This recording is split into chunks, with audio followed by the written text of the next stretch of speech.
Hey all, Coach Ben here with Momentum Athletic Center. So this is video number 2. Video number 2, we are going to focus on vault and bars.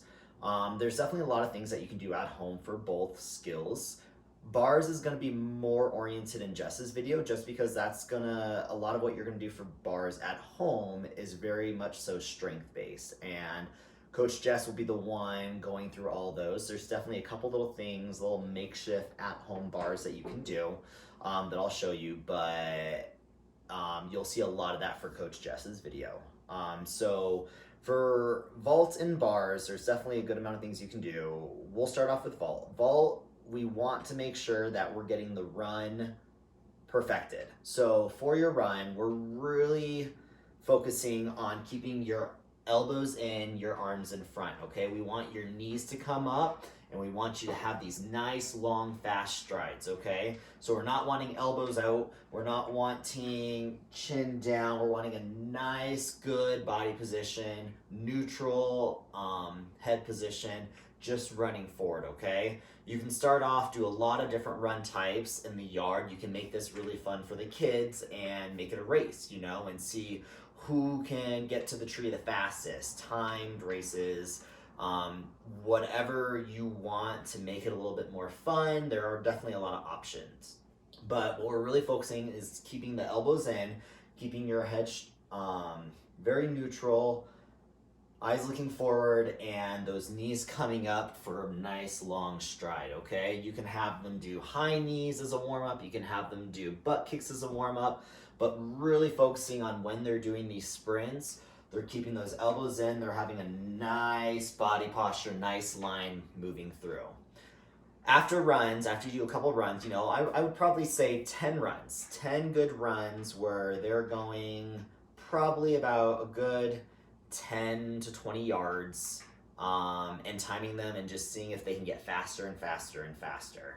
After runs, we're probably going to go to hurdles. Hurdles are going to be the next biggest thing, and that's something that through beginner to advanced we're really working on. So for hurdles, I kind of set up this little hurdle drill station, okay?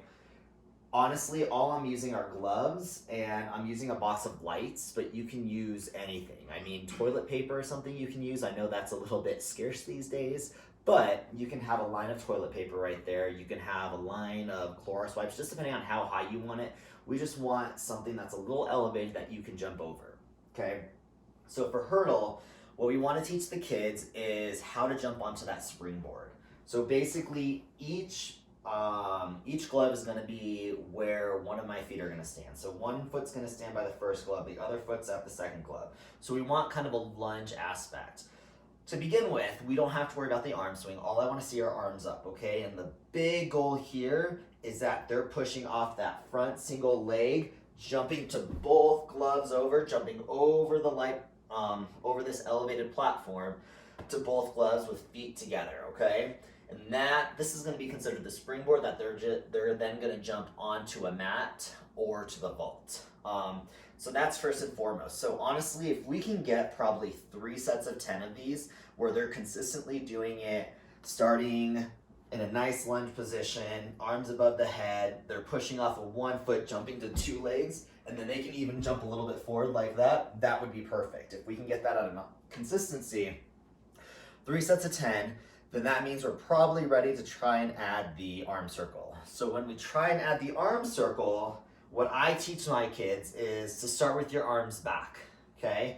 And as you're jumping and lunging forward, you're bringing your arms forward to the ears, you jump to the gloves, and then you arm circle, and then you can jump forward, okay? That's a very slow motion part of it where we're breaking it up, okay? We're still doing the hurdle, the jump, and then the arm circle. Usually the jump and the arm circle will happen at the same time, but if we want to progress into it, this is a great progression. So again, 1 foot at the first glove, 2nd foot at the second glove, arms and back, okay? All you want to do is as you jump forward to both feet on the 2 gloves up there, you're going to bring your arms up, arm circle, and jump forward. Once we perfect that, or once they get more consistent with the right arm circle, a lot of kids will sometimes arm circle forward instead of backward. So we want to make sure that our arm circle is backwards going into that hurdle. So once they get consistent with doing the right arm circle and getting that arm circle after they land on both gloves, try to connect them together, okay? So we have 1 foot, 1 glove, 2nd foot, 2nd glove, arms back, okay? As I jump, I'm gonna arm circle and jump forward. So notice how I arm circle the whole way, so my arms are down by my hips as I'm about to jump forward onto either the mat or the vault. Obviously, I don't have that, but that's what will be in front of you. So again, 3 sets of 10 for all of these things. What we're looking for is consistency. And if they're able to understand how to get that arm circle during that jump, but with the progressions that we're doing, making sure that the arm circle is going to be a backward arm circle, making sure that they're going from 1 foot to 2 feet, which then will go on to the vault. So that's going to be kind of getting that hurdle dealt with. Again, this is perfect way of practicing it. You can use anything that you want for guidance in terms of where to put your feet, what to land on. This is kind of like hopscotch, where you just write 1, 1, 2, and that's where your feet land on. That'd be a good way to definitely do that. You can do it outside as well. I'm obviously doing it in my living room, so this is great. Alongside this, we want to also work on landings. So for vault 1, landing that we want is basically how you should land. A stick is going to be with your belly in, your butt under you, your knees over your toes, okay? Nice chest over. Sorry, I keep repeating myself, but basically we want a nice centered body position, okay? We don't want your chest too high, your head out here. We don't want everything down looking straight. We want to keep everything as neutral as possible, butt under you, but a nice solid landing, okay? To work on landings, you can do anything. I have this lovely flyer place here that I can just jump off of and put our hands in front. You don't want your hands down here. You don't want your hands over your head. You want your hands in front for that balance, and that's gonna help with this stick position and posture.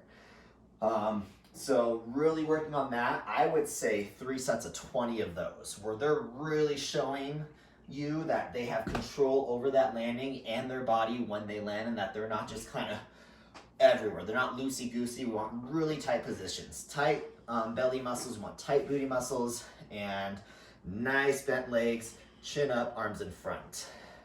Sorry, I'm just looking at my cheat sheet here.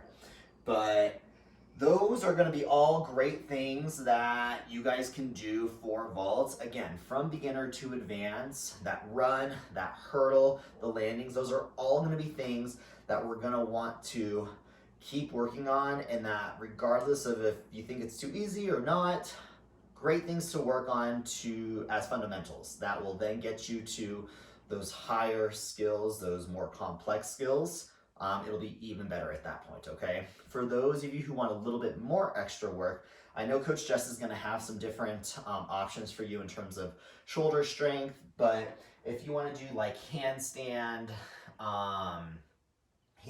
blocks, you can definitely do that, okay? And that's gonna be, I think you can still see me right here, but lunge position, you're gonna bring your arms under you, you're gonna up and block into a nice handstand, okay? Those are great drills to do. We have our optional drills to do them as a warm-up, but great drills for when you're getting onto that vault or onto the whale mat. You're going into that handstand position, blocking through your shoulders, maintaining a nice tight shoulder position, and open, nice open shoulder position.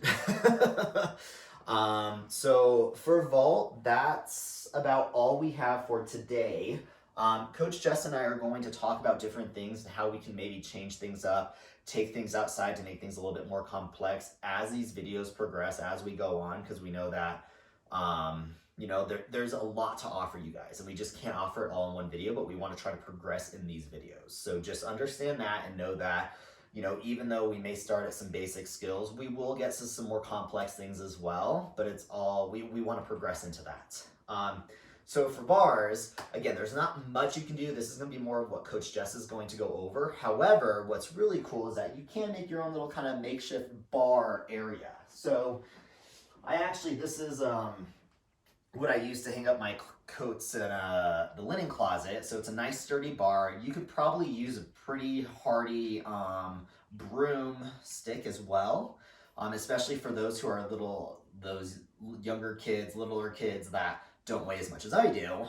They'll be able to hold them up a little bit better than what's gonna hold me up. Anywho, so I have a nice little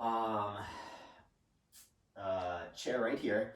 And what's great is that I'm gonna put this on this chair so it kind of acts as a bar. I'm not gonna swing on it or anything. All I want for a nice practice is just focusing on that nice hollow front support position, okay?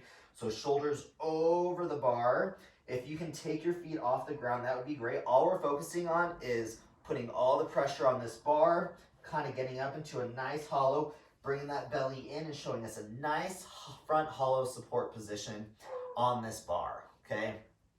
If you can, I would like your kid to do probably 5 of these that are holding for at least 10 to 15 seconds, okay? This is definitely gonna build up shoulder muscle, but it's also gonna help them with body shaping and body positions when they get on this bar.